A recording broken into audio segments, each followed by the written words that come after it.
రమగారు, మనము పిల్లలకి చెప్పే కథల్లో నీతి కథలు, అంటే ప్రతి కథలోనూ మనం ఒక నీతి ఉండేలాగానే మాట్లాడుకుంటున్నాము.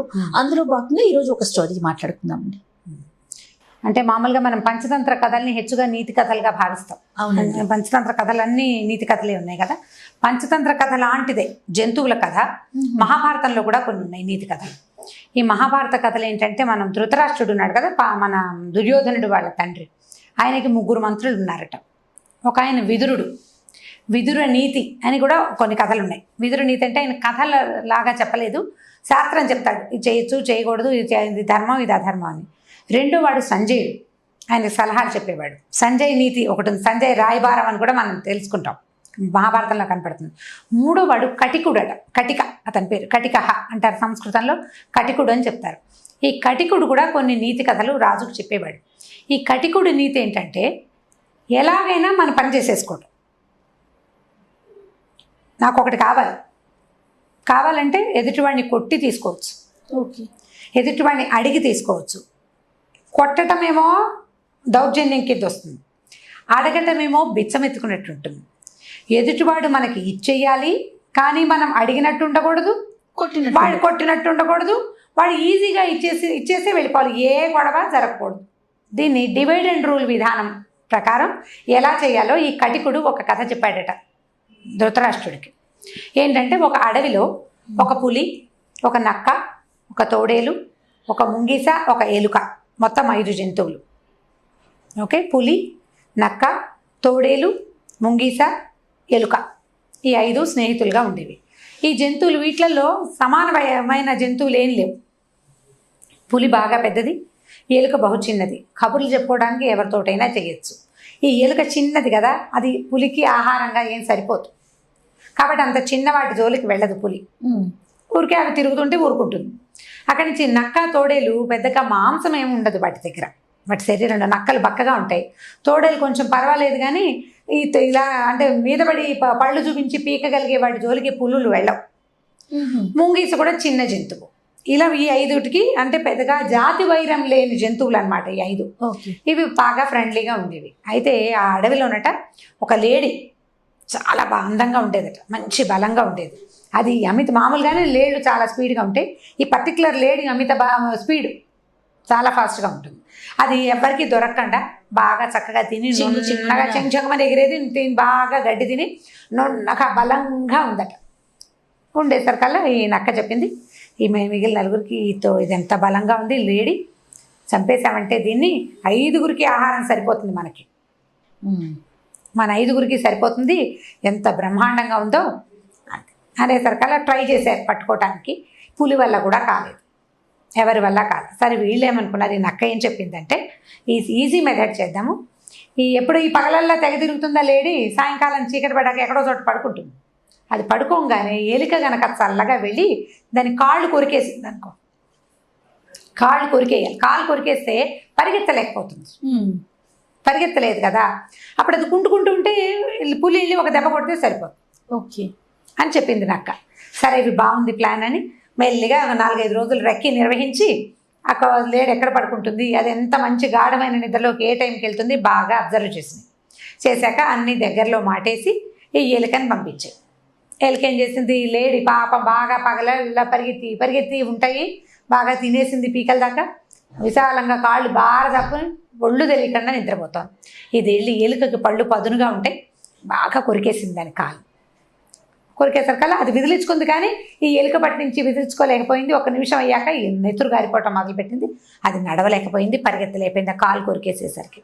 ఈ లోపల పులి కాస్త లంఘించి దాని మీదకి టపటపా 2 దెబ్బలు వేసేసింది, లేడి కాస్త పడి చచ్చిపోయేసరికల్లా ఇవన్నీ చేరినాయి తినడానికి. లేడీ నక్క ఏమందంటే, ఎవర్రా చీకటి పడింది, పొద్దునుంచి తిరుగుతున్నాం, స్నానాలు చేసి వచ్చి తిందాం అని చెప్పింది. అందరూ స్నానానికి అంటే ఇప్పుడు అందరూ ఒక చోటకి వెళ్ళాల, ఎవరి ప్లేస్కి వాళ్ళు వెళ్తారు. అంటే ఎవరి గుంపు, అంటే ఈ పులుల గుంపు ఒక చోట, ఈ నక్కల గుంపు ఒక చోట అట్లా దిగుతాయి నదుల్లో. అలా ఎవరి ప్లేసులకి వాళ్ళు వెళ్ళిపోయారు. ఈ నక్క మాత్రం దొంగమొహం, ఇది ప్లాన్ అంతా నక్కది కదా, అది వెళ్ళాల. ఈ మిగిలిన 4 వెళ్ళినాయి కదా, ఈ వెళ్ళిన వాటిలో పులి మాత్రం స్పీడ్గా వచ్చేసింది తినేయాలి. వచ్చేసేసరికల్లా ఈ నక్క చెప్పింది, అయ్యో నువ్వు వచ్చావా, నేను కూడా వచ్చాను, ఇప్పుడే ఎలుక వచ్చింది, అది ఎంత మాట అందో తెలుసా అని ఏడ్చింది. ఏడ్చేసరికి పులి తెలిపోయింది. ఏమిటి ఎలుక నన్ను మాట అంటుందా, నువ్వు ఏడుస్తున్నావా, అంత మాట ఏమంది అని అడిగితే, ఈ పులి చూడు పోరాట పటిమ లేదు పులికి. పులులు ఏం చేయాలి, పరిగెత్తి ఒక జంతువుని వేటాడి తినాలి. వేటాడి తినకుండా ఇలాగా నేను కాళ్ళు కొరికిన తర్వాత దొరికిపోయిన లేడిని చంపి చచ్చిన లేడిని తినడానికి సిగ్గు లేకుండా వస్తుంది చూడు ఈ పులి. మనతో పాటు తినచ్చా, మనమైతే చచ్చిన వాటిని తింటాం, పులి తింటుందా, బతికున్న దాన్ని పిక్కు తినాలి, పులికి శౌర్యం ఉంటే.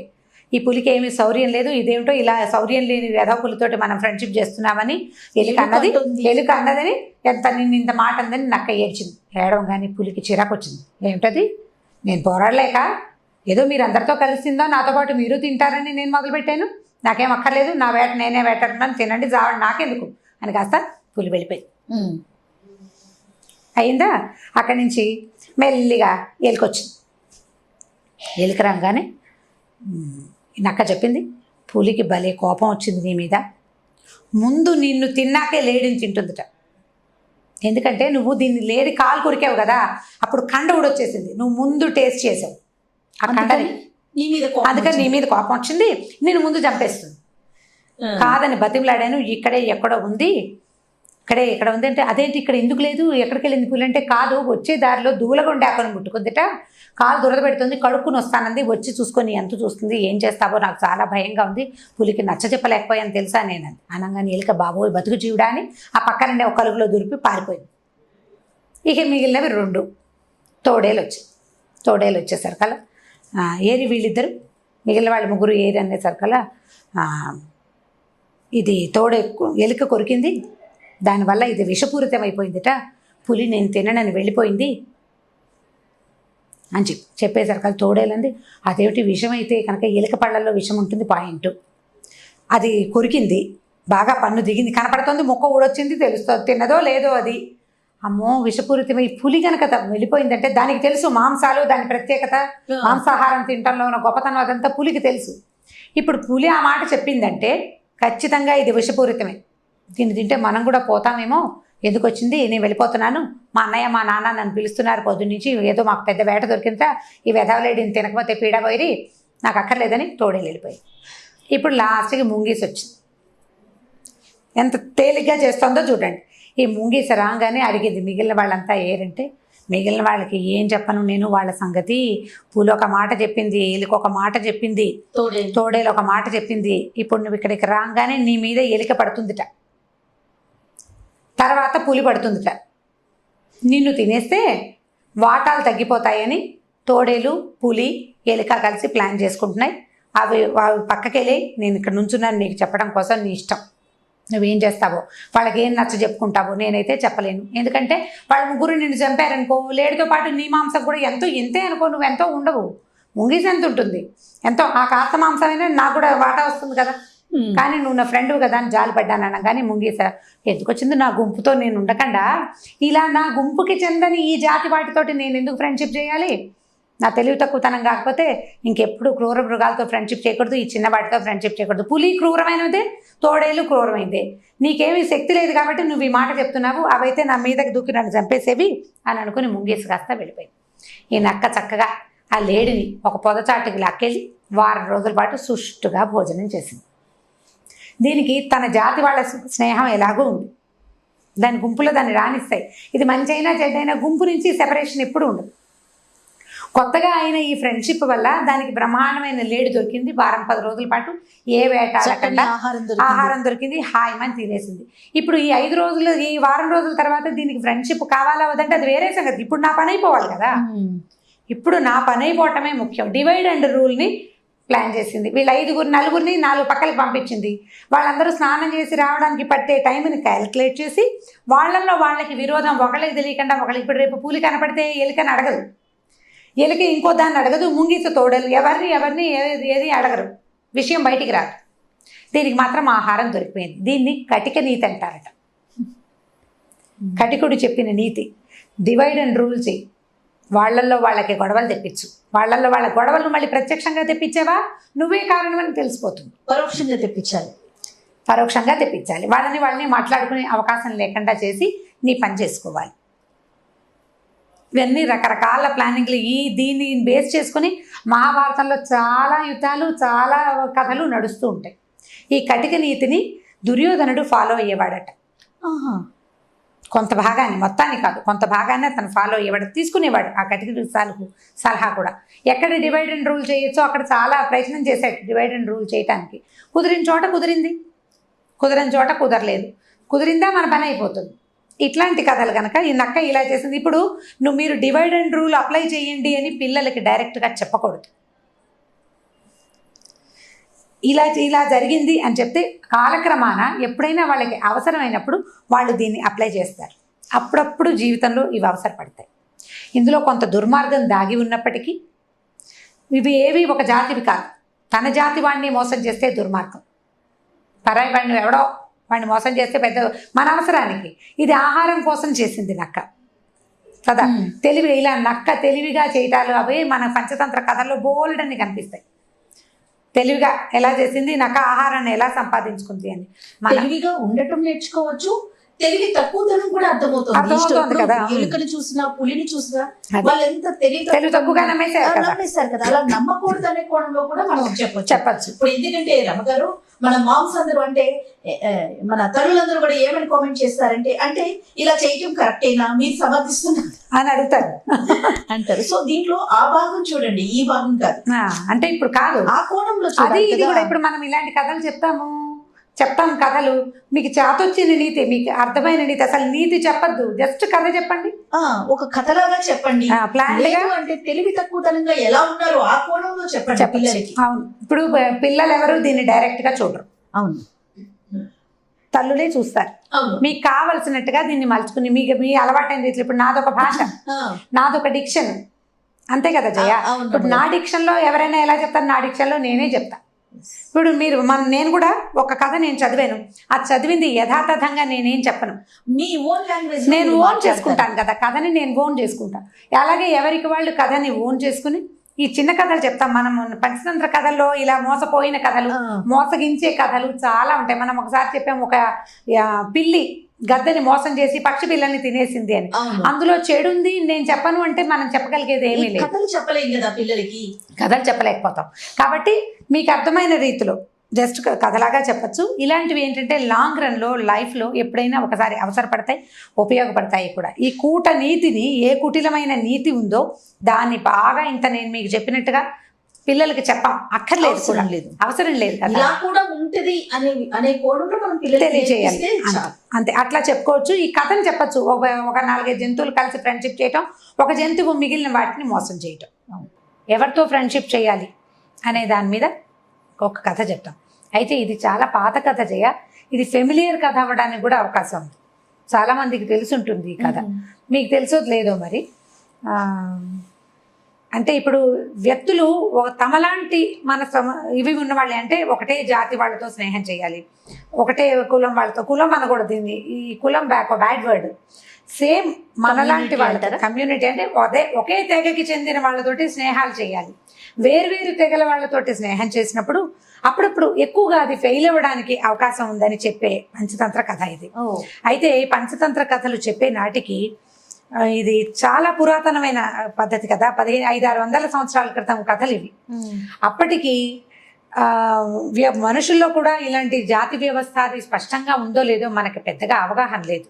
కుల వ్యవస్థ ఖచ్చితంగా ఉంది. చాతుర్వర్ణాలు ఎవరి పని వాళ్ళు చేసుకునే విధానం ఉన్నదే అనమాట. అలాంటప్పుడు రాజుగారి అబ్బాయిలకి విష్ణు శర్మ చెప్పిన కథలు ఇవి. 4 రాజకుమారులకి చెప్పారు. అయితే ఎవరితో ఫ్రెండ్షిప్ చేయాలంటే మంచి చెడు తెలుసుకుని స్నేహం చేయాలి, మూర్ఖులతోటి స్నేహం చేయకూడదు. తర్వాత మన స్వజాతి కానివాడు, అంటే ఒక శాకాహారి మాంసాహారి స్నేహం చేయకూడదన్న నీతి కూడా అందులో ఉంది. ఈ శాకాహారి మాంసాహారి అంటే జంతువుల్లో ఉంటాయి కదా, కొన్ని జంతువులు శాకాహారులుగానే ఉంటాయి. పెద్దదైన ఏనుగు ఒట్టిగా ఆకుల అలవలు తిని బతుకుతుంది. దానికి అంత శరీరం ఎలా పెరుగుతుందో ఆకుల అలవలతోటి మనకి తెలుసు, దాని పుటకే అది. కోతులు, మంకి అవన్నీ కూడా శాకాహారులు, ఎల్లేళ్ళని ఇవన్నీ. ఇప్పుడు మాంసాహారులు అనేసరికల్లా నీళ్లలో ఉండేవి మాంసాహారులే, పక్షులన్నీ మాంసాహారులే, పెద్ద జంతువులు అంటే నక్క, తోడేలు లాంటి సాధారణ జంతువుల నుంచి హైనాలు ఇవి కాకుండా పులుడు, సింహాలు, ఇవన్నీ మాంసాహారులు. ఇప్పుడు ఒక మాంసాహార జంతువు, ఒక శాకాహార జంతువు స్నేహం చేసినప్పుడు స్నేహం చేస్తే మాంసాహార జంతువు వల్ల శాకాహార జంతువుకి సమస్య రావచ్చు అని చెప్పే కథ అనమాట ఇది.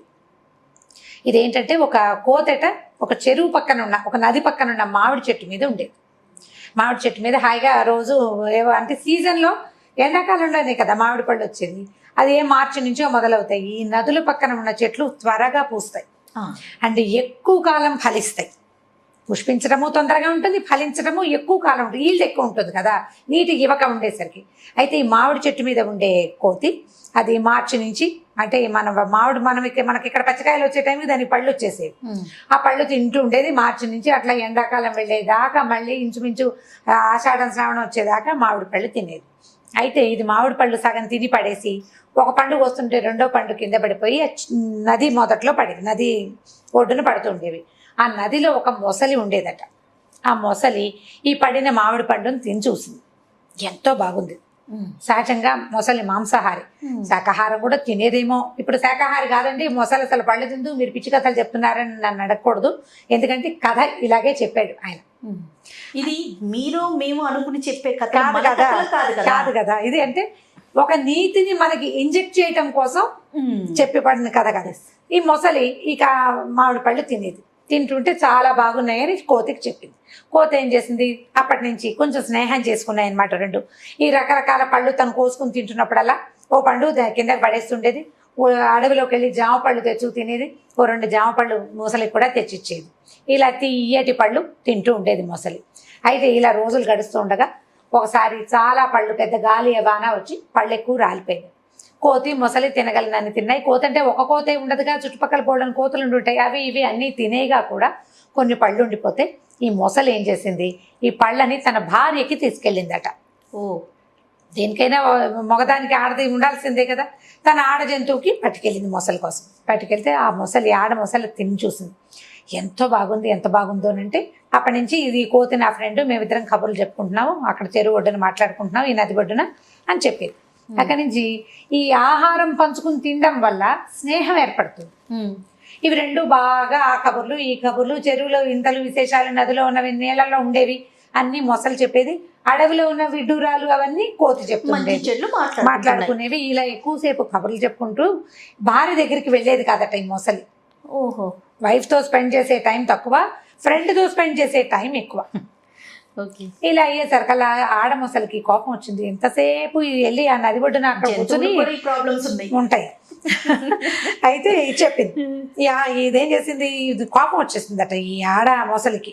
ఇది ఎంతసేపు అక్కడ మాట్లాడుతుంది, నా దగ్గరికి రావటం లేదు వీడని చెప్పేసి ఏం చేసిందంటే ఈ మొసలికి ఏం చెప్పింది, నువ్వెంత తియ్యటి పళ్ళు తెస్తున్నావు, నీకు ఇంత తియ్యటి పళ్ళు ఇచ్చే నీ ఫ్రెండ్ ఉన్నాడు చూడు, వాడెంత గొప్పవాడు, వాడే ఇస్తాడు పళ్ళు, ఎందుకంటే నువ్వు కోసుకోలేవు కదా చెట్టుకి. అంత తీయటి పళ్ళని తిని రోజు అవే తిని బతికే వాడి గుండె ఎంత తీయగా ఉంటుందో, ఆ గుండెని నాకు రుచి చూపించు అని అడిగింది. ఇప్పుడు గుండెని రుచి చూపిస్తే అది ఉంటుందా, జంతువు చనిపోతుంది, ఉండదు. ఈ మొసలి సరేనని ఒప్పుకుంది. బుర్ర లేదు దానికి. అది సరే భార్య 2 సార్లు 3 సార్లు ఆ కోతి గుండె కోసం అడుగుతూనే ఉండేది, తీసుకురావా అంటే ఈసారి అని కొన్నాళ్ళు నడిచింది. తర్వాత ఒకరోజు మాటల మధ్యలో తన భార్య ప్రస్తావన వచ్చినప్పుడు మా ఆవిడ నేను ఎప్పటి నుంచో తీసుకురమ్మంటుందో, నేను చూస్తానంటుంది అని కోతిని అడిగింది. అడిగేసరికల్లా కోతి దానిదేముంది, వస్తా పదా నన్ను తీసుకెళ్ళు అని చెప్పేసి ఈ మొసలి వీపు మీద కూర్చుంది కోతి. ఈ రెండు మరి కోతి పెద్దగా ఈత కొట్టడాలు అవి రావు దానికి. మొసలి వాళ్ళ ఆవిడ అక్కడెక్కడ ఉంటుంది అంతఃపురంలో, ఇవి వెళ్ళాలి కదా ఇక్కడి నుంచి. ఈ మొసలి మీద ఎక్కింది. మొసలి మీద ఎక్కితే ఈ మొసలి కొంచెం ముందుకెళ్తుండగా ఏం చెప్పిందంటే, నువ్వు ఎంత మంచివాడు పోయి, నీ అంత మంచివాడు ఎవడైనా ఉంటాడా, అందుకే నీ గుండె తీయగా ఉంటుందని మా ఆవిడకి తెలుసు అనేసరికల్లా కోతికి గుండె లటక్కమంది. అర్థమైంది, అమ్మో ఇదేదో పెట్టుకుందిరా మనసులో అని అనుకుని, ఏమిటవి నా గుండె రుచిగా ఉండటం ఏమిటి, నేనే రుచిగా ఉంటానంటే, అవునట నా భార్య చెప్పింది, అందుకే నేను తీసుకురమంది, నీ గుండె తినాలనుందో ఆమెకంటే. అయ్యో అలాగా, భలేవాడివి. వెంటనే కోతి తెలుసుకుందనమాట. నేను వెంటనే మాట మార్చేసి, భలేవాడివి ముందే చెప్పద్దు, నా గుండె చెట్టు మీద పెట్టొచ్చాను అని చెప్పేసరికల్లా మొసలంది, నిజమా గుండె చెట్టు మీద పెడతారంటే, నాకు 2 గుండెలు ఉంటాయి, ఒక గుండె చెట్టు మీద పెట్టుకుంటా, 2వ గుండె నేను నా దగ్గర ఉంటుంది. ఇప్పుడు నేను తిరగాలి కదా, వెళ్ళి నీకు మీ ఆవిడ కావాలంటే ఏముంది, వెనక్కి వెళ్ళి చెట్టు మించి గుండెకాయ తీసుకొస్తాను, మామిడికాయలతో పాటు గుండెకాయ కూడా చెట్టు మీదే ఉంది. ఆ కాయ తీసుకొచ్చానంటే ఎంచక్క మీ ఆవిడకి ఇచ్చేసేయచ్చు, పద వెనక్కి వెళ్దామని చల్లగా వెనక్కి తిప్పించింది. ఎంత అమాయకపు ముసలి. అసలు మూర్ఖత్వం అనమాట. కోతి తెలివి కదా. సరే ఇద్దరు వెనక్కి వెళ్ళారు.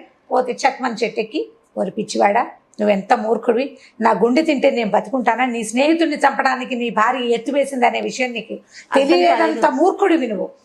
ఒక ప్రాణికి 2 గుండెలు ఉంటాయి అని కూడా నీకు తెలియదు, నువ్వు అంత మూర్ఖుడివి. నీలాంటి మూర్ఖుడితోటి కనుక స్నేహం చేస్తే ఇక నేను నా పని ఎప్పటికప్పుడు ఇలాగే నేను సూపులో పడుతూ ఉంటాను. మూర్ఖులతోటి స్నేహం చేయకూడదు. పైగా నీ బుద్ధి వేరు, నా ఇది వేరు. ఇప్పుడు నా మీద నీ కోపం రాగానే నువ్వు నోరు తెరిచి పళ్ళతో పట్టుకున్నావా నేను చచ్చిపోతాను.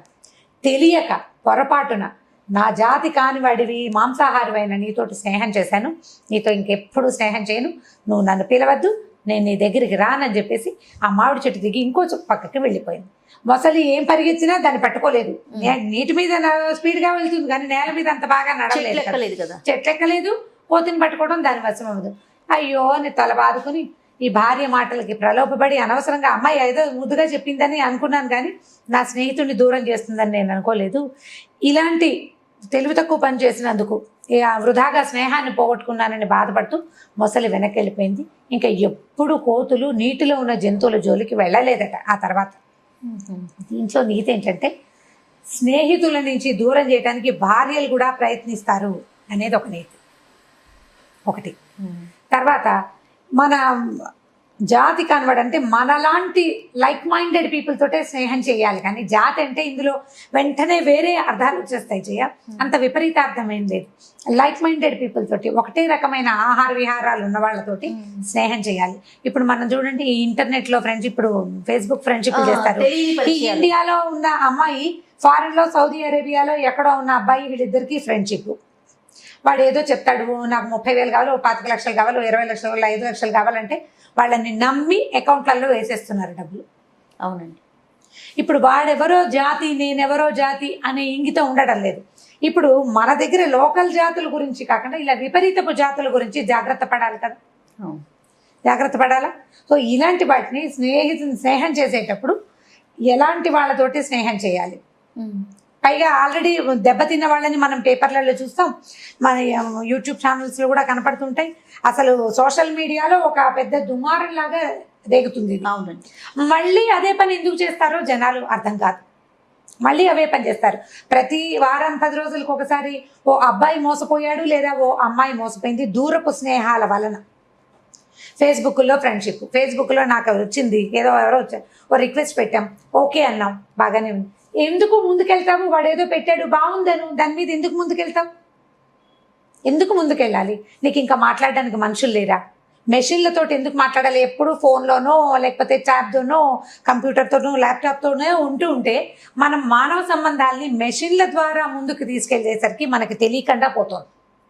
అదే నువ్వు నీ పక్క ఇంటి వాడితోటి ఫ్రెండ్షిప్ చెయ్యి, వాడి తరహా ఏమిటో, వాడి వేషం, వాడి రకం మీకు కనపడుతూ ఉంటాయి కదా కంటికి, అప్పుడు వదిలేయచ్చు మొదటే. ఇప్పుడు వేరే దేశంలో ఉన్నవాడితో స్నేహం చేసేటప్పుడు వదిలేసే అవకాశానికి నీకు అవకాశం ఏది వదిలేయడానికి తెలీదు, నీకు అర్థం కాదు. అసలు మంచో చెడో తెలియదు కదా, మంచో చెడో తెలియదు. నీకు లైవ్గా చూడని దాన్ని ఎలా నమ్ముతాం మనం? నమ్మలేకపోతాం. ఈ విష్ణు శర్మ చెప్పిన ఏనాడో చెప్పిన పంచతంత్ర కథలు ఇప్పటికీ అప్లై అవుతున్నాయి జయ. ఇప్పటికీ తెలివి తక్కువగానే ఇప్పటికీ మోసపోతూనే ఉన్నారు జనం.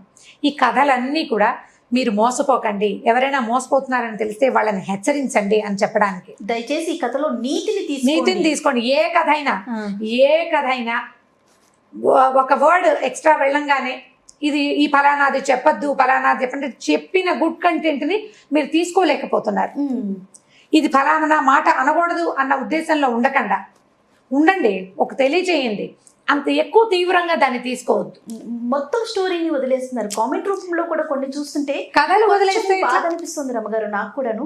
ఎందుకంటే ఇప్పుడు ఒక జాతి అనేది ఒకటి అంటే అది కథలో ఉన్న విషయం మనం చెప్తున్నాం. అదే ఒక రమ్మగారు లేకపోతే ఒక జయానో క్రియేట్ చేసింది అంటే ఇప్పుడు దాకా చెప్పిన మొత్తం కథలన్నీ కూడా నేను చదివినవే గానీ వీటిలలో ఒక్కటి కూడా సొంత కథ కాదు, నేను రాసిన కథలు కాదు కదా. ఇప్పుడు నేను రాసిన కథలు నేనే చెప్పిందంటే నేను ఒక్కదాన్నే కనుక చెప్పిన కథలు, నేను మాట్లాడినవి, అవి నా సొంత భాష. ఒక చిన్న కంటెంట్ని తీసుకుని దాని మీద నేను అల్లింది తప్ప అది ఏది నా సొంతం కాదు. ఇప్పుడు కథలో ఏముందో, మహామహులు రాసినవి కదా పెద్దవాళ్ళు ఎప్పటి కథలు ఇవి 500 అదంతా సంవత్సరాలు. వదిలేస్తున్నారు. ఈ వర్డే రాంగ్, ఇదే ఎందుకు తీసుకొస్తున్నారంటే మీరు దయచేసి కొంచెం బ్రాడ్ మైండెడ్ గా ఆలోచించండి. ఆలోచించండి. అంటే ఇప్పుడు కథను తీసుకోవాలి, ఇది కథనే తీసుకోవాలి. ఇప్పుడు జాతి గురించి అంటే జాతులు బయట వాళ్ళతో స్నేహాలు చేయడం ఎప్పుడు సేఫ్ కాదు. మనుషుల్ని చూసినప్పుడు స్నేహాలు తప్పకుండా. మనం అమెరికా వెళ్ళాం, అమెరికన్స్ తో ఫ్రెండ్షిప్ చేయొచ్చు, వాళ్ళకి లైవ్ గా వాళ్ళు మనకి కనపడతారు కదా. ఈ కథలో అయితే నీతి అదే, ఫ్రెండ్షిప్ వరకు ఆగితే ఏదైనా వెళ్ళనుకుంటండి. అదే ఎక్కడైనా మంచి అది, ఎక్కువ వెళ్ళకూడదు కదా, ఎక్కువ వెళ్ళకుండా వెళ్ళకుండా జాగ్రత్త పడితే బాగుంటుంది. అంటే మనం పంచతంత్ర నీతి కథలు అని చెప్పాం కదా. అవునండి. సో ఈ నీతి కథలు చెప్తాం. మనకి తెలుగులో పద్యాలు ఉన్నాయి, సుమతి శతకం, వేమన శతకం పద్యాలు ఉన్నాయి. కొంతమంది అడుగుతుంటారు, శతక పద్యాలు చెప్తారా మీరు, ఇందులో చెప్పండి అని. ఇందులో చెప్పడం అయితే సాధ్యపడే వ్యవహారం కాదు. 1-2 సార్లు ట్రై చేసాం, అదేమంత బాగా వర్కౌట్ అయినట్టు అనిపించలేదు. పద్యాలు చదువుకోవాలి ఎవరైనా సరే. తెలుగు ఒక పద్యం చెప్తాను చూడండి, ఆ పద్యానికి రిలేటెడ్ కథ చెప్తాను. బలవంతుడ నాకేమని పలువురతో నిగ్రహించి పలుకుటమేలా, బలవంతమైన సర్పము చలిచీమల చేత జిక్కి చావదే సుమతి. అంటే నాకేమిటి అని కనుక ఇదిగా ఉంటే నువ్వు దొరికిపోతావు ఎప్పుడో ఒకప్పుడు. ఎందుకంటే ఎంత బలవంతమైన సర్పమైనా చీమలకి దొరికిపోతుంది. ఒక చీమ కుడితే దానికి ఏం అవ్వదు, అన్ని చీమలు కలిసి మీద పడి కుడితే మనకి దేశంలో తిరుగుబాట్లు అవన్నీ కూడా ఇలాగే జరిగినాయి. ఒకడు పోట్లాడతాడు, వాడి వల్ల ఏం కాదు. ఆ పోట్లాట 100 మందికి ఇదైంది అనుకోండి, 100 మందిలోకి స్ప్రెడ్ అయింది అనుకోండి, 100 మంది కలిసి ఒక బలవంతుడి మీద పడితే వాడి తలోకి కలిసింది. కాబట్టి నాకేమిటి అని అనుకోకూడదు ఎవడైనాను, మనుషులతోటి సానుకూలంగా పోవాలి ప్రతిదానితో అని సుమతి శతకారుడు చెప్పాడు. దీనికి దగ్గరగా కాదు కానీ ఇంచుమించుగా ఇలాగే ఉందని చెప్పడానికి వీల్లేదు. ఒక మంచి కథ ఉంది. ఒక పల్లెటూరికి చుట్టుపక్కల ఈ పాత రోజుల కథలు చెప్తాం కదా మనం అన్ని. అడవి దారి ఉందట, దానికి ఆ ఊరికి 2 దారులు ఉన్నాయి. అడవిలో నుంచి ఒక దారి, చెరువు పక్క నుంచి ఒక దారి. అడవిలో నుంచి దారి నిజానికి దగ్గర దారి, చెరువు పక్క అంటే చెరువు పక్క నుంచి కట్ట మీద నుంచి చుట్టుకుని రావాలి. అయినా కూడా ఈ దగ్గర దారిని ఎవరు తీసుకోకుండా ఈ చెరువు చుట్టుపక్కల నుంచి నడిచేవాళ్ళ బోల్డన్ని కిలోమీటర్లు అంటే బోల్డన్ని మైళ్ళు నడవాల్సి వచ్చేది. ఎక్కువ పర్లంగుల దూరం ఉండేది. ఇది తక్కువ, కానీ వచ్చేవాళ్ళు కాదు. ఎందుకు వచ్చేవాళ్ళు కాదంటే మధ్యలో ఒక పెద్ద పుట్ట ఉందట. ఆ పుట్టలో పెద్ద పాము, చాలా పెద్దది. అసలు అది నోరు తెరిస్తే అంటే అది పడగ తెరిస్తే ఇంత పెద్దది, 5-6 చేతులు కలిస్తే ఎంత ఉంటుందో అంత పెద్ద పడగతోటి ఆ పాము బుసలు కొడుతూ కనపడ్డ వాళ్ళ వెంబడబడి హడలు కొట్టేసేది. హడలు కొట్టేసి ఇక ఏం చేస్తారు జనం, దాంతో ఈ దగ్గర దారిని కూడా వదిలిపెట్టేసి ఇప్పుడు పక్క ఊరు నుంచి ఈ ఊరు రావాలంటే అడవుల నుంచి వస్తే 10 నిమిషాల్లో వచ్చేస్తారు. అలా కాకుండా ఇంకో పక్క నుంచి చెరువు పక్క నుంచి అయితే ఆ 30 గంట పడుతుంది. ఈ 5-10 నిమిషాల దూరాన్ని వదిలిపెట్టేసి ఆ 30 గంట దూరాన్నే తిరిగేవాడు. అయితే ఒకనాడు ఒక మునీశ్వరుడు ఈ దారిలో నుంచి వస్తున్నాడు, అడవి దారిలో నుంచి. అవతల ఊరు నుంచి ఆ పక్కన ఏదో అడవి ఉంది, అందులో నుంచి ఆ ఊరు దాటారు. అక్కడి నుంచి ఈ ఊరు రావడానికి ఈ అడవి దారిలో వస్తుంటే ఈ పాము బుసలు కొడుతూ ఆయన వెంట పడేసరికల్లా ఆయన కేకలేసాడు ఆ పామును. ఏమిటి నువ్వు, ఇదేం పద్ధతి, ఇలా చేయకూడదు, నువ్వు ఇంత పెద్ద సర్పాన్ని తపస్సు చేసుకోవాలి, నీ ఇంత శిరస్సుతోటి నీకు ఊర్ధ్వలోకాలు మంచివి దొరుకుతాయి, ప్రతివాడు మరణించాల్సిందే ఇవాళ కాకపోతే రేపు, నువ్వేం కూర్చుంటావా ఇక్కడ, నువ్వేం కూర్చోవు భూమి మీద, ఎవరైనా వెళ్ళిపోవాల్సిందే, నీకు టైం వస్తుంది, నువ్వు ఇలా అందరినీ బెదరగొడుతూ ఈ రకంగా చేశామంటే నీకు నరకం వస్తుంది పైకి వెళ్ళాక, ఇదేదో బాగుందనుకుంటున్నావని దాన్ని బోధించాడు బాగా.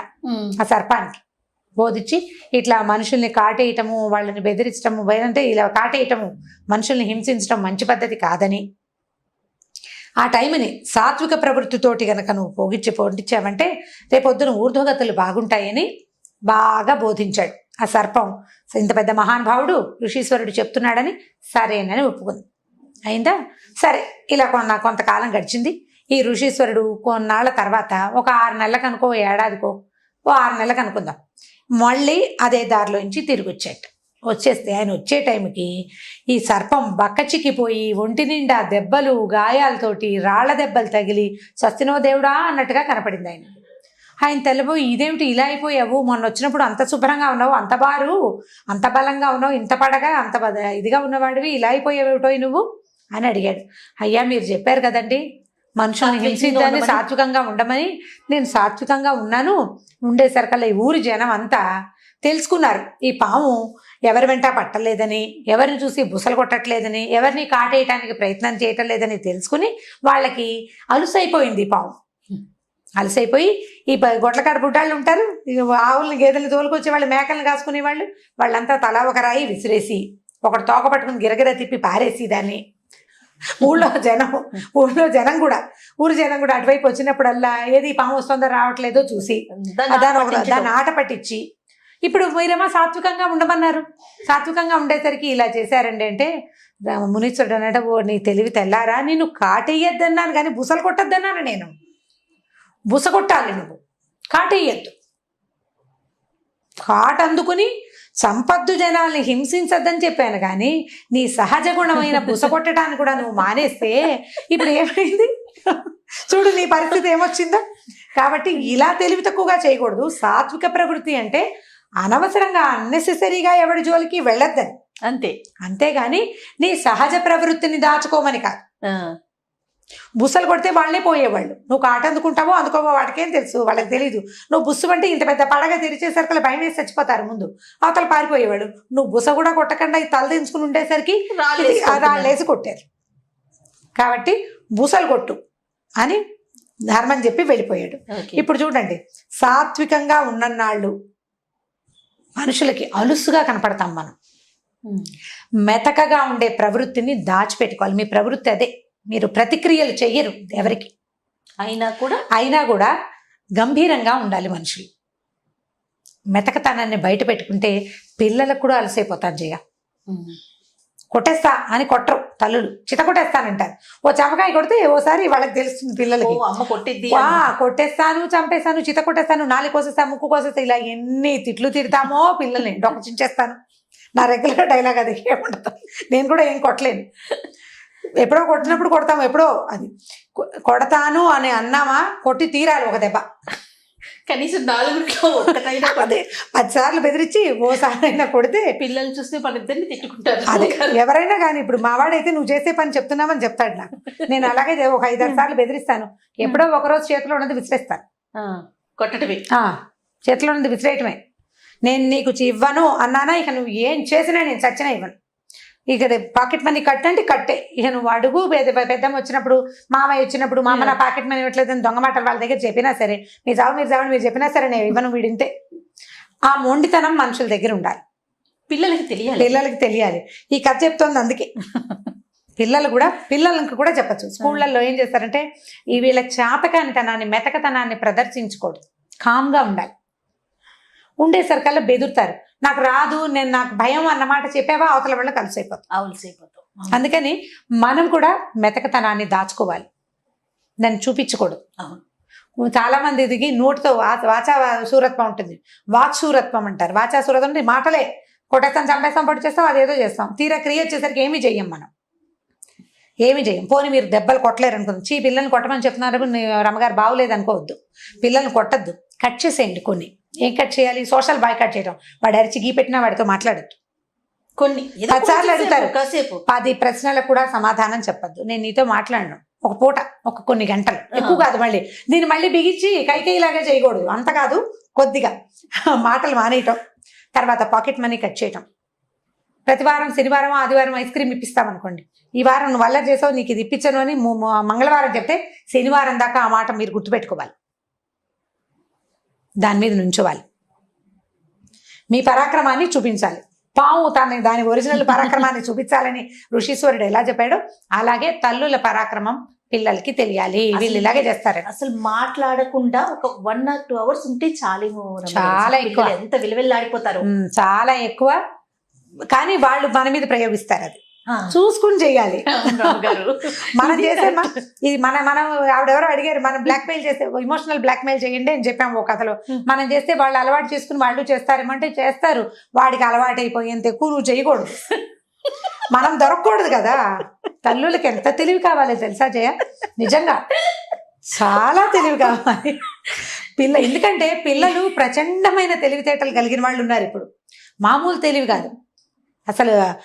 నేను చెప్తుంటే 1 day బేబీకి తెలుసు మన సంగతి. మీరు ఎప్పుడు చెప్తారు, కీలెరిగి వాత పెట్టాలి.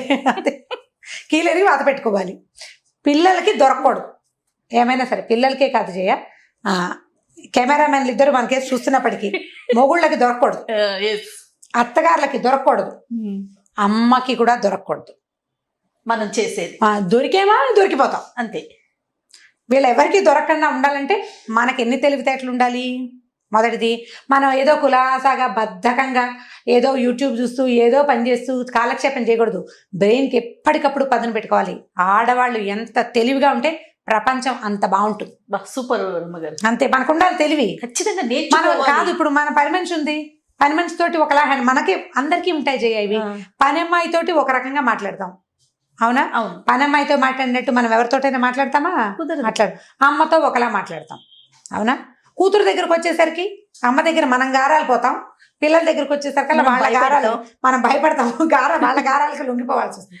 సో ఇప్పుడు ప్రతి వాళ్ళు ఇన్ని పాత్రలు పోషిస్తూనే ఒకలాగా, అత్తవారింటి పనితో ఒకలాగా, ఇప్పుడు అందరితోటి ప్లే ఈ ప్లే చేసేటప్పుడు ప్రతిసారి తెలివిగా ప్లే చేయండి. ఋషీశ్వరుడు చెప్పాడు, పరాక్రమాన్ని చూపించద్దు కానీ నీ రకాన్ని చూపించు, నీ సంగతి చూపించు. నీకు పడగుంది, కోర్లు ఉన్నాయి, నీకు విషం ఉంది, నువ్వు ఎప్పుడైనా కాటేయగలవు. ఆ భయం ఉండాలి అవతల వాళ్ళకి. సో ప్రతి స్త్రీ నేర్చుకో, ప్రతి ప్రతి తల్లికి ఈ తెలివితేటలు ఖచ్చితంగా ఉండవలసిందే. పాము కథ చెప్పి మమ్మల్ని పాములాగా మారమంటారంటే పాముకి లాగా మారమంటలేదు. ఋషీశ్వరుడు చెప్పింది నువ్వు కాటు వేయద్దు, నీ ఒరిజినల్ నేను ఇది చెయ్యగలను అని చూపించాలి. చూపిస్తే అందరూ కంట్రోల్లో ఉంటారు, ప్రపంచం అంతా మన గుప్పెట్లోకి ఉంటుంది. అప్పుడే మనం సరిగ్గా చేయగలుగుతాం. అప్పుడే మన ఆఫీసుల్లో కూడా ఆఫీసుల్లో ఇంతే, మనం వర్క్ ప్లేసుల్లో ప్రతి చోట మన అస్తిత్వాన్ని మనం నిలబెట్టుకోవాలంటే తెలివిగా వ్యవహరించాలి.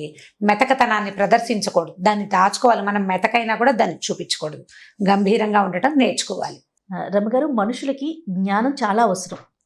అది పిల్లలకు అనుకోండి, పిల్లలకైనా పెద్దవారికైనా స్కూల్కి వెళ్ళి చదువుకోవటం వల్ల కొంచెం జ్ఞానం అనేది వస్తుంది. జ్ఞానంతో పాటుగా లోక జ్ఞానం చాలా అవసరం. ఎందుకంటే చదువుతో మనకి మార్కులు మాత్రమే వస్తాయి, కానీ లోక జ్ఞానంతో మనం బ్రతకగలుగుతాం. అది అసలు ఎంతవరకు అవసరం? నిజంగా మనకి అది అందుతోందా?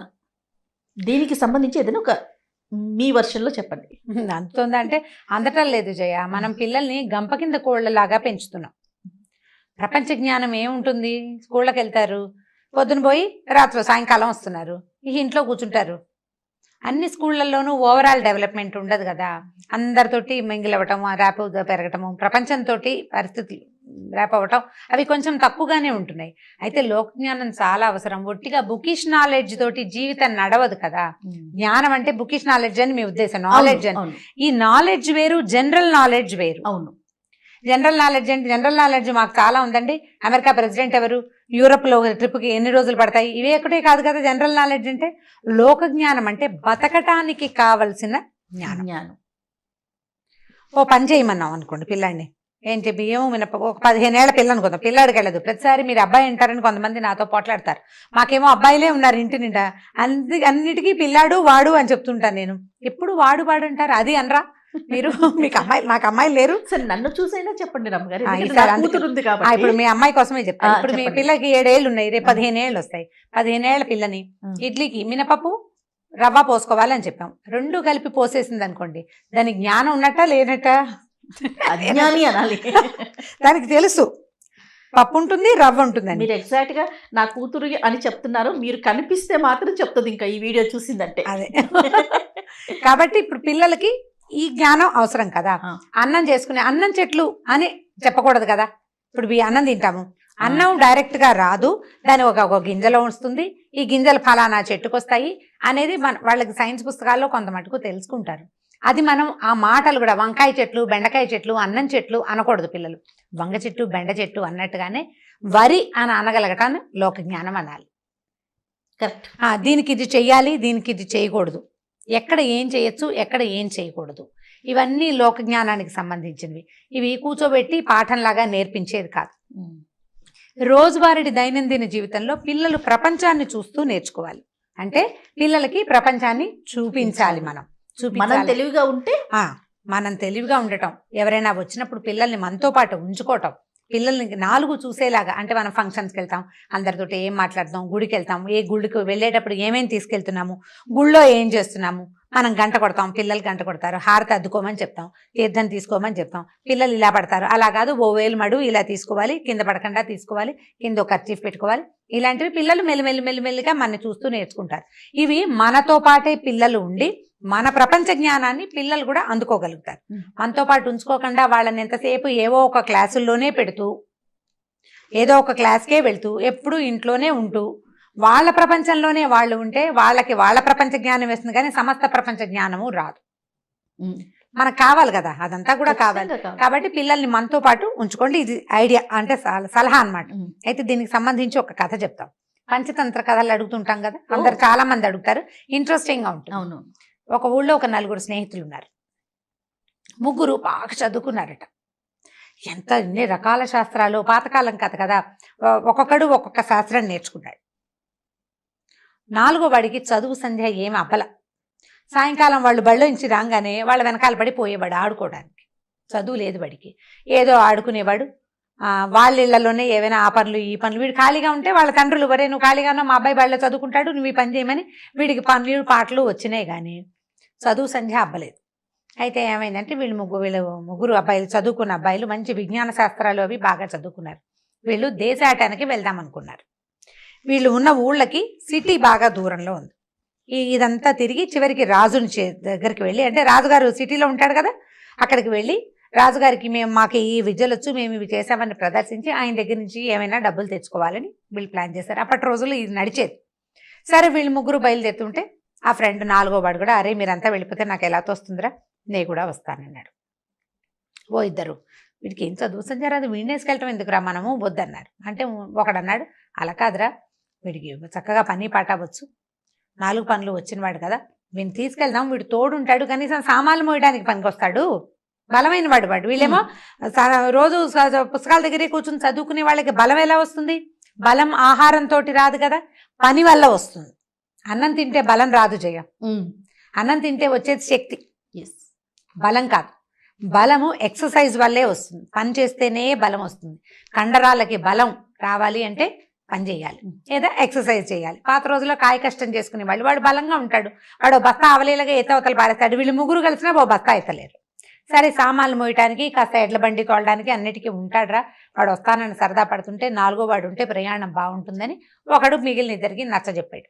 ఈ గుంపంతా 4 కలిసి ఓ బండి ఎక్కారు, పోయారు. కొంత దూరం అలా వెళ్తుంటేట బాగా 3-4 రోజులు గడిచినాయి. వీళ్ళ ఊరు దాటి ఇక్కడికి బాగా ముందుకెళ్ళిపోయారు. వెళ్ళాక అడవిలో ఒక చోట సింహం తాలూకు బొమికల పోగు కనపడిందట. అంటే సింహం ఎప్పుడో చచ్చిపోయింది, దాని బోన్స్ అన్ని చివరాయి దెబ్బరాయి పడున్నాయి. అంటే కళేబరం పోయి ఉంటుంది, మెల్లిగా మాంసం కరిగిపోతుంది, కనాళ్ళకి పోతుంది కదా, ముక్క చక్కగా అన్ని పడున్నాయి. వాళ్ళలో ఒకడు ఏం చేశాడంటే, ఒరే ఇది సింహందిరా ఈ అస్థిపంజరం, ఈ భూమికలన్నీ సింహంవి, నేను చూడండి సింహంలాగా దీన్ని తయారు చేస్తానని వాడు ఏం చేశాడు, ఈ మొత్తం ఈ బోన్స్ అన్ని కరెక్ట్గా అమర్చి సింహంలాగా అమర్చాడు. అమర్చేసరికల్లా 2వ వాడు సిద్ధ వైద్యం అంట వాడిది. వాడన్నాడు, అరే నువ్వు ఇట్లా బొమ్మకలు పోగు చేసావు, నేను దీనికి మాంసం చర్మం వచ్చేలాగా చేస్తా, అలా కొన్ని ఆకుపసర్లు పూస్తే అచ్చు ఇది సింహంలాగానే కనపడుతుందని వాడు ఏం చేశాడు, తన సంచిలో ఉన్న కొన్ని సాధనాలు తీసి, తర్వాత ఏమో కొన్ని ఆకులు అవి ఇవి బండల మీద నూరి ఆ పదార్థం అంతా పూసి దాన్ని సింహం జూలు ముఖము వచ్చేలాగా చక్కగా చేశాడు. ఆకారం కనపడుతోంది చక్కగా. అయితే 3వ వాడు అన్నాడు, ఒరే మీరు ఊరికే ఆ బొమ్మను చూపిస్తే ఏమవుతుంది, దీనికి ప్రాణం పోయటానికి నా దగ్గర ఒక విద్య ఉంది అని చెప్పాడు. చెప్పేసరికి మిగిలిన వాడితే, నిజమా నీకు వచ్చా? అదేన్నారు, నాకు వచ్చురా, నేను నేర్చుకున్నాను, చాలా మాయమంత్రాలు నేర్చుకున్నాను కదా. ఈ మంత్రాల్లో ఒక పెద్ద మంత్రం ఉంది, అది ఇలా చనిపోయిన ప్రాణికి ప్రాణం పోస్తుంది. ఈ సింహానికి నేను ప్రాణం పోయగలను, సింహానికి ప్రాణం పోసి దీన్ని తీసుకుని రాజుకు తీసుకెళ్లి చూపిద్దాం, ఇలాంటి విద్య మాకు వచ్చు అని. కావాలంటే వాళ్ళని ఒక కళేబరం తెప్పించమందాం, వాడేమో బోన్స్ అన్ని అమర్చి అస్థిపంజరం చేస్తాడు, వీడేమో చర్మం పెడతాడు, నేనేమో ప్రాణం పోస్తాను, మనం లైవ్ ఎగ్జాంపుల్ ఎలాగో మన దగ్గర ఉంది, ఇది తీసుకెళ్దామన్నాడు.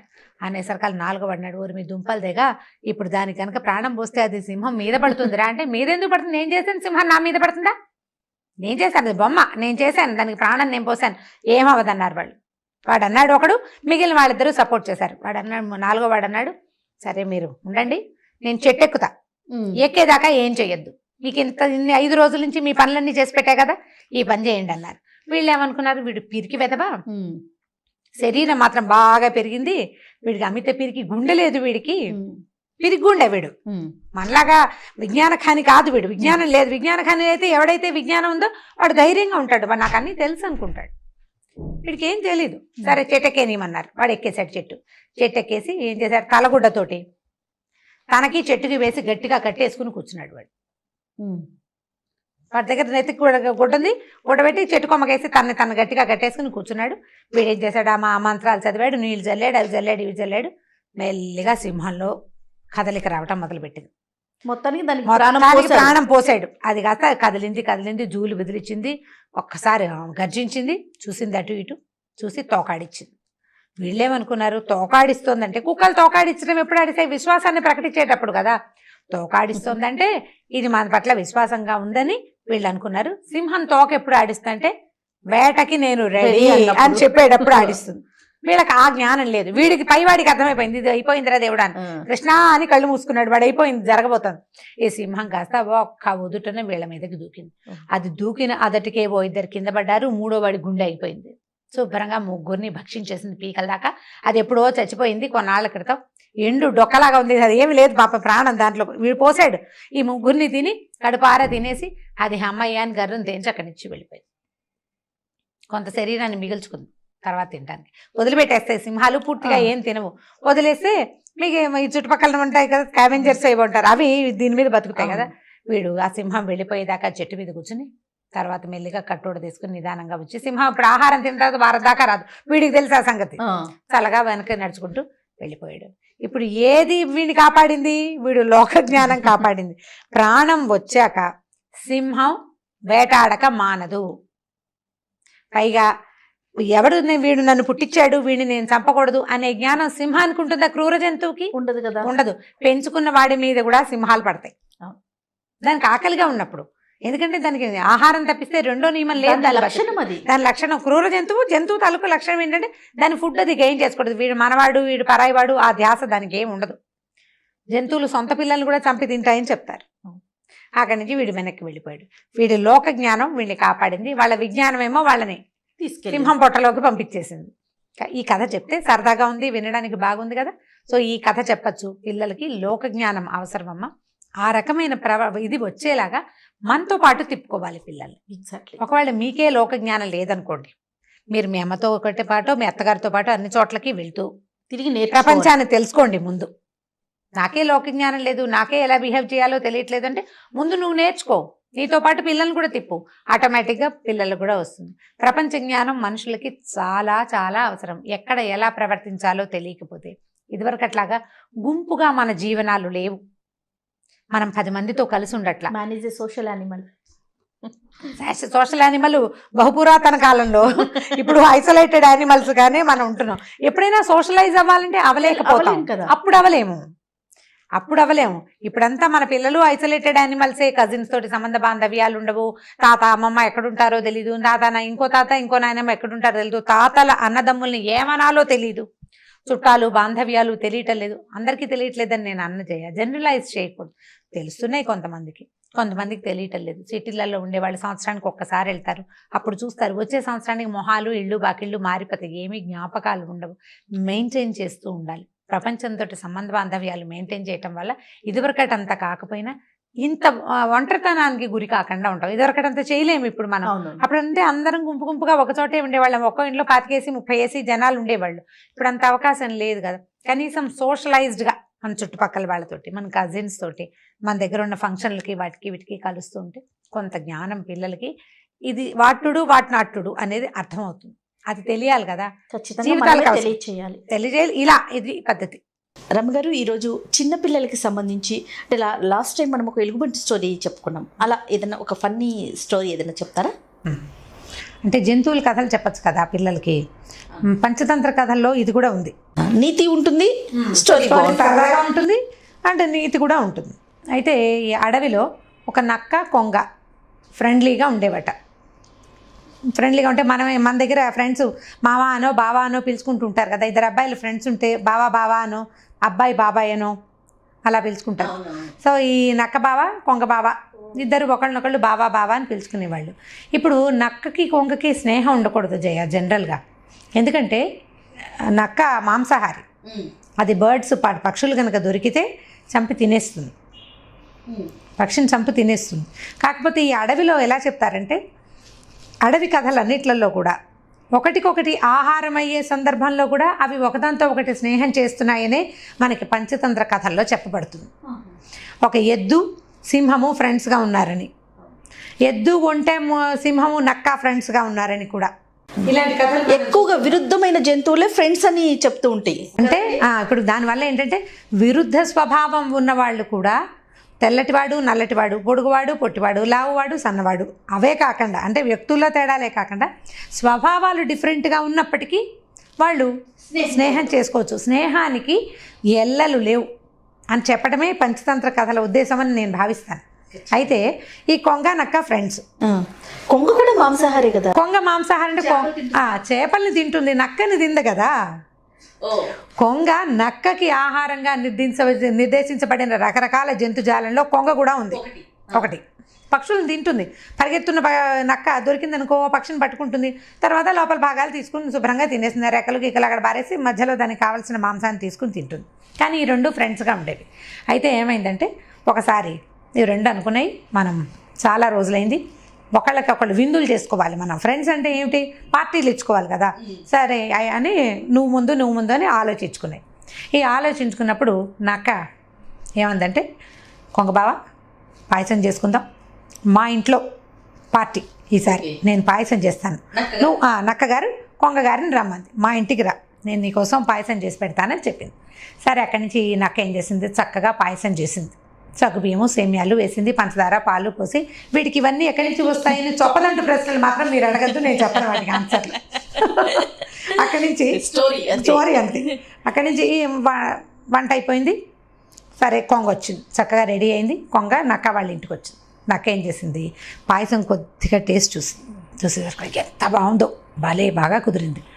ఆ నక్కకి ఇంత గిన్నెడు పాయసంలో సగం పాయసాన్ని కొంగకి ఇచ్చేయటం ఇష్టం లేకపోయింది. ఇంత తీయగా ఉంది కదా, మనమే తినేయాలి మొత్తం. ఎందుకు పిలిచింది కానీ పిలిచిన గ్రీడీ, దాని బుద్ధి అన్నమాట అది. గ్రీడీ నక్క సహజ లక్షణం ఏంటంటే అత్యాశ, దురాశ. ఎవరికి ఏమీ భాగం పెట్టకుండా తనే తినేయాలి, ఎవరైనా తెచ్చుకున్న దాంట్లో నుంచి కూడా తీసుకు తినేయాలని దాని గుణం అలాంటిది అనమాట. స్వభావం కోసం చెప్తున్నాడు ఈ కథ. అక్కడి నుంచి ఈ నక్క ఏం చేసింది, ఎంత బాగుందో బౌల్లో పాయసం, ఈ బౌల్లో ఇప్పుడు దానికి ఇస్తే సగం సగం తినాల్సి వస్తుంది, సగం కాదు మొత్తం తినేద్దామని ఉంది. ఏం చేయాలని ఆలోచించి ఒక బ్రహ్మాండమైన ప్లాన్ వేసింది. అక్కడి నుంచి కొంగ వచ్చింది కదా, ఇద్దరు కలిసి డైనింగ్ టేబుల్ దగ్గర కూర్చున్నారు. నక్క రెండు పళ్ళేల్లో పాయసం పోసి కొంగ ముందు ఒకటి తన ముందు ఒకటి పెట్టింది. తీసుకో తాగే బాబా, ఎంత బాగా కుదిరిందో అని. తనది స్పూన్ తీసుకుని నాలుగు పెట్టి స్పూన్ తీసుకుని తినడానికి ఉంది. నక్క నోరు పెట్టి పళ్ళెంలో నాకి తినగలదు. కొంగకి ఇంత బారాటి ముక్కుంది, ఈ ముక్కుతోటి పళ్ళెల్లో ఉన్న పాయసాన్ని అది తీసుకోలేకపోయింది. కొద్దిపాటి రుచి మాత్రం చూడగలిగింది. కానీ ఈ పాయసం అంతా ఎంత ట్రై చేసినా దాని ముక్కు ఓ పక్క కొంగిపోతుంది, పాయసం పళ్ళెం అటు ఇటు పడిపోతుంది, వస్తువు మాత్రం నోట్లోకి రాదు. ఈ కొంగ ఏం చేసింది, ఇక నక్క శుభ్రంగా తన పళ్ళెంలో ఉన్న పాయసం మొత్తం నాక్కుని తినేసి, ఏమిటి బావా నీకు నచ్చలేదా పాయసం, పోనీలే నీ బదులు నీ పేరు చెప్పి నేనే తింటాను అని చెప్పి ఆ కొంగ దగ్గర ఉన్న పళ్ళెం కూడా తన ముందుకే లాక్కుని టకటకటకటక నాక్కుని తినేసింది. పాపం ఆ కొంగ ఇదేదో పార్టీ ఇస్తుంది కదా అని ఇంట్లో ఏమి తినరాల. ఇది చూస్తుండగానే ఆ నక్క పాయసం మొత్తం లాగించేసింది. తన నోట్లోకి నలకంత కూడా రాలేదు. చాలా కష్టంతో వచ్చింది కొంగకి. చూసావా నన్ను పార్టీకి పిలిచి అంత పాయసం ఇదే తినేసింది, నాకు వెసులుబాటుగా పెట్టకుండా పళ్ళెంలో పెట్టిందని ఏమనుకుంది. దీనికి టిట్ ఫర్ టాట్ చేయాలి, దీనికి తగిన శాస్తి చేయాలని ఆలోచించింది. ఈ ఆదివారం మీ ఇంట్లో పార్టీ అయింది కదా బాబా, వచ్చే ఆదివారం మా ఇంట్లో పార్టీకి రా, నువ్వు సూపర్ పాయసం చేద్దామని పిలిచిన తర్వాత ఏమైంది, సరే ఈ వారం అంతా గడిచింది. నక్క ఈ పాయసపు రుచి చాలా బాగుంది టేస్ట్, కొంగ కూడా ఇలాగే తీయటి పాయసం చేస్తుంది కదా అని ఆ పాయసం కోసం వెయిట్ చేసింది. సహజంగానే దానికి ఆశ ఎక్కువ, ఆహారం మీద ఆశ కూడా ఎక్కువే. ఈసారి ఆశకి వెయిట్ చేసింది. ఆదివారం వచ్చింది, కొంగ చక్కగా పాయసం చేసింది, వాసన వస్తుంది, గుమగుమలాడుతూ జీడిపప్పులు కిస్మిస్లు కూడా వేసింది, బ్రహ్మాండంగా గుమగుమలాడుతుంది. సరే కొంగ నక్క వాళ్ళ ఇంట్లోకి వచ్చింది. కూర్చో బాబా చక్కగా మన ఇద్దరం పాయసం తిందామని ఈ కొంగ ఏం చేసింది, లోపలికి వెళ్ళి 2 కూజాల్లో పాయసం పోసి పట్టుకొచ్చింది. కూజ అంటే కింద కొండలాగా ఉండి పైకి ఇట్లా పొడుగాటి ఇది ఉంటుంది కదా, మెడ ఉంటుంది. ఆ 2 మెడలు ఉన్న 2 ఇవి పట్టుకొచ్చింది కూజాలు. 2 కూజాల్లోనూ పాయసం పట్టుకొచ్చి ఒకటి కొంగ ముందు నక్క ముందు పెట్టింది, రెండోది తన ముందు పెట్టుకుంది. బావా పాయసం ఎంతో బాగా కుదిరింది, వాసన పీల్చింది. ఈ నక్క ఈ కూజా మూతి మీద పెట్టి వాసన చూస్తే గుమగుమలాడుతోంది. నేతిలో వేయించిన జీడిపప్పు, కిస్మిస్, పాయసం బ్రహ్మాండంగా ఉంది. తినడానికి ట్రై చేస్తే ఈ నక్క కూజాలోకి మూత పెడితే దాని మూత అందులో ఇరుక్కుపోతుంది, కానీ దాని పొడుగు ఇంత మెడ పొడుగుంది, అందులోకి ఎలా వెళ్తుంది? దీని మొహం ఇంత, అందులోకి వెళ్ళదు. ఈ లోపల ఈ కొంగ చక్కగా స్థిమితంగా కూర్చుని తన పొడుగాటి ముక్కుని ఆ కూజాలోకి పెట్టి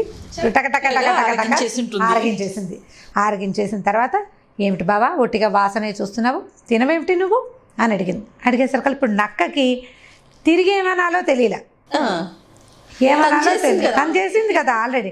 అప్పుడు ఏం చేసింది కొంగ, పోన్లే నీ పాయసం నీకు నచ్చినట్టు నా పాయసం నాకు నచ్చింది అని చెప్పి ఆ రెండో కూజు కూడా తన ముందుకు లాక్కుని చక్కగా లోపలన్న పాయసం మొత్తం జురేసింది.